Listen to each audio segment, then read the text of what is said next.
ಚಿಕ್ಕಮಗಳೂರು ಜಿಲ್ಲೆ ಮೂಡಿಗೆರೆ ತಾಲೂಕಿನ ಲೋಕವಳ್ಳಿ ಗ್ರಾಮದ ಕಾಫಿ ತೋಟದ ಕೂಲಿ ಕಾರ್ಮಿಕ ದಂಪತಿಯ 4 ದಿನದ ಹಸುಗೂಸು ಸರಿಯಾಗಿ ಅಳುತ್ತಿರಲಿಲ್ಲ, ಕಣ್ಣನ್ನು ಕೂಡ ಬಿಟ್ಟಿರಲಿಲ್ಲ. ಹಾಗಾಗಿ ಮೂಡಿಗೆರೆ ತಾಲೂಕು ಆಸ್ಪತ್ರೆ ವೈದ್ಯರು ಚಿಕ್ಕಮಗಳೂರು ಖಾಸಗಿ ಆಸ್ಪತ್ರೆಗೆ ದಾಖಲಿಸಲು ಸೂಚಿಸಿದ್ರು. ಖಾಸಗಿ ಆಸ್ಪತ್ರೆಯಲ್ಲಿ 3 ದಿನ ಚಿಕಿತ್ಸೆ ನೀಡಿ ಮಗು ಚಿಕಿತ್ಸೆಗೆ ಸ್ಪಂದಿಸುತ್ತಿಲ್ಲ.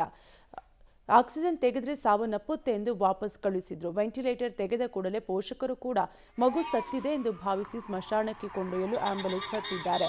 ಆದರೆ ಆಂಬ್ಯುಲೆನ್ಸ್ನಲ್ಲಿ ಹೋಗುವಾಗ ಮಗು ಹತ್ತಿದೆ. ಅಲ್ಲಿ ಪ್ರಾಥಮಿಕ ಚಿಕಿತ್ಸೆ ನೀಡಿ ತಕ್ಷಣ ಹಾಸನದ ಹಿಮ್ಸ್ ಆಸ್ಪತ್ರೆಗೆ ಕರೆದೊಯ್ದಿದ್ದಾರೆ. ಮೂಡಿಗೆರೆಯಿಂದ 3 ಆಂಬ್ಯುಲೆನ್ಸ್ಗಳು ಮತ್ತು ಎಸ್ಕಾರ್ಟ್ ಕೊಟ್ಟು 4ನೇ ಆಂಬ್ಯುಲೆನ್ಸ್ನಲ್ಲಿ ಮಗುವನ್ನ ಹಾಸನದ ಹಿಮ್ಸ್ಗೆ ರವಾನಿಸಿದ್ದಾರೆ.